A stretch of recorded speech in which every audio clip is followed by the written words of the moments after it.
Hey everybody, it's Nick from Android Headlines, and this is our review of the Google Pixel.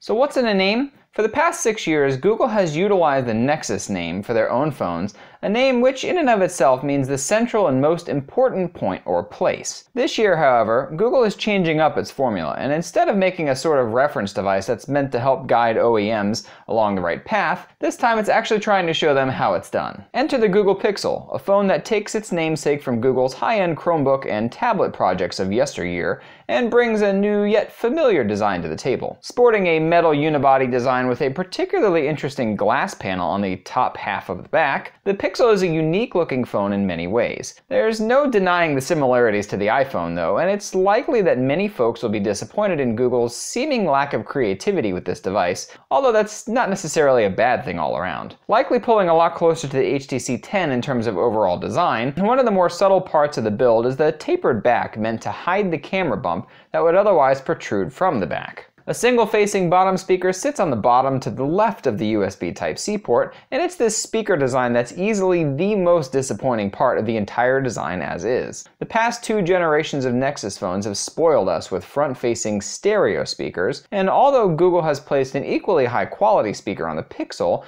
it's still a single mono speaker that faces towards the bottom of the device. Worse yet is the huge chin below the screen with seemingly no rhyme or reason as to why it exists, outside of maybe being a good place to grab or something similar like that. At least Google has updated the DAC to be able to output 24-bit audio, but that Bluetooth chip inside does not support aptX or aptX HD, so you'll only be getting super high quality audio out of that 3.5mm audio jack up on top. As far as build is concerned, this one is an incredibly solidly built phone that feels even more high quality than last year's all-metal Nexus 6P, yet each model of the Pixel is smaller and lighter than last year's Nexus phones. The smaller Pixel sports a 5-inch 1080p AMOLED screen, while the Pixel XL ramps that up to a 5.5-inch Quad HD AMOLED panel. Outside of screen size and inherent physical size, the only changes between these two models are the battery size, with the smaller Pixel coming in at 2770 mAh, while the larger Pixel XL fits a much larger 3450 mAh battery inside for some additional battery life as well. Battery life for both of these phones is definitely excellent, and you'll nary find a day when the battery needs even a top-up, even with more heavy use. The Pixel XL will get better battery life overall, as it's got a 20% larger battery and only a 10% larger screen than the Pixel, but both are excellent performers that also feature the same 15-watt ultra-fast quick charger that last year's Nexus phones had, giving a rated 7 hours of use on a single 15-minute charge. Much of this great battery life comes in the custom silicon that Google has helped design in partnership with Qualcomm, and this custom Snapdragon 821 chipset inside is built for speed and battery life. It's mind-blowing just how much this improves even everyday tasks like multitasking,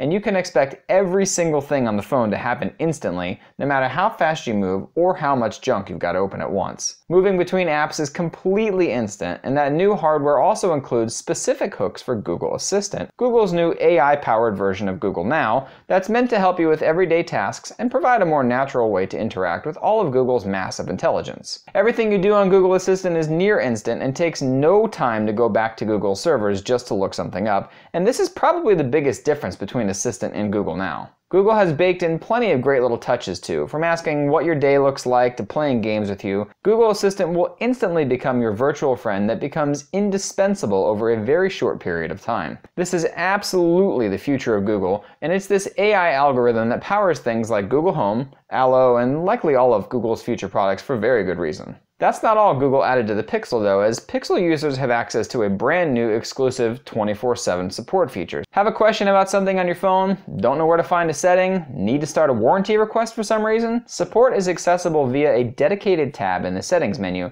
and is literally a single button press away at all times. This sort of real-time instant chat is nothing short of fantastic and will prove invaluable for many people out there on a regular basis. Google is also including unlimited photo and video backup at the original resolution for Pixel users, which means all those 4K videos and 12.3 megapixel photos will be backed up at full resolution for as long as you own your phone. This is a massive deal and helps make the models with only 32 gigs of internal storage a little more palatable choice. That moves us on to the next hugely positive point for the Pixel: the camera. Last year, Google really blew us away with the camera on the Nexus 5X and 6P, and this year that same 12.3 megapixel sensor with extra large 1.55 micron pixels is back and better than ever. While it doesn't have optical image stabilization, which was peculiar at first, Google's incredibly smart camera software features a brand new electronic stabilization algorithm for video and a brand new Auto HDR+ mode for photos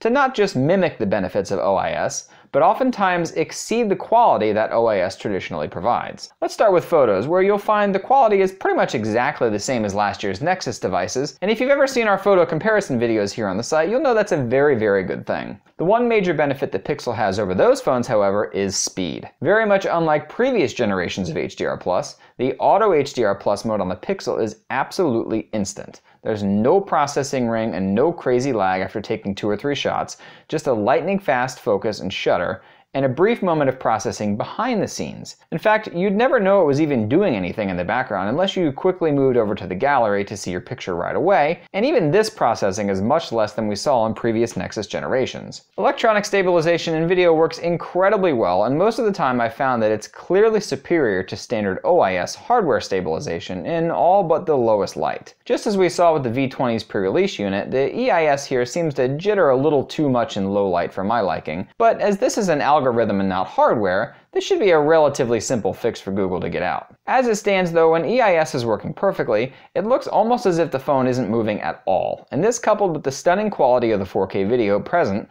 really puts this camera at the cream of the crop on the market. VR has been a huge focus for Google this time around, and as the first phone to launch with proper Google Daydream VR support, the Pixel is really showing just how good mobile VR can get. The caveat here is that you'll need the Daydream View headset to get the most out of the new VR capabilities of the phone though, as that device will automatically launch the Google VR Home app that makes navigating through VR content as easy as swiping through your app drawer. Without it, you're basically looking at the best Google Cardboard player on the market with some display enhancements to lower the refresh latency of the pixels and create an ideal environment for VR content. This coupled with the new hardware inside that shows compute benchmark scores double any other Android device on the market, and you'd be hard-pressed to look anywhere else for the best mobile VR solution money can buy right now. Content is still king on those Samsung Gear VR devices, but it looks like Google has a leg up in the actual technical part of the hardware. So with all these big positive points and very few negatives, is there any reason to not go out and buy a Pixel right this very moment? Consumers have gotten used to Nexus device pricing over the years, cutting out features but ultimately delivering a solid product for a fraction of the price of names like Samsung, LG, and Apple. This year though, Google is going for the throat and delivering a premium product in every way, shape, and form, and that unfortunately includes the price too. Google's 5-inch Pixel ships with either 32 gigs of internal storage for $649, or you can upgrade that storage amount to 128 gigs for $749 total. The larger 5.5-inch Pixel XL bumps that 32 gig price up to $769, while the 128 gig version will cost you a whopping $869 out the door. While this isn't any different from most other flagship phones, it still hurts, and that's not counting the exchange rate and other factors that will make it more expensive outside the US. All without having some of the killer features like 24/7 support, since that's a US only feature at this point. Google has taken some huge steps in the right direction, and although it hasn't delivered an absolutely perfect phone, it's one that stands toe-to-toe with most other flagships out there and outperforms them in many ways too. If you're looking for a phone that's water resistant, has micro SD card support, front-facing stereo speakers, a robust manual camera mode, or even an IR blaster, you're just gonna have to look elsewhere. If none of these things are a deal breaker for you, or if you just prefer an amazing phone that's guaranteed the latest version of Android for the next 2 years, is faster than anything else on the market by a long shot, and plays mobile VR better than anything out there, this is definitely your phone. We hope you enjoyed that review and will subscribe to us for more content. Check us out on your favorite social network, and don't forget to check out AndroidHeadlines.com for 24/7 Android-based news coverage. Thanks for watching, and until next time.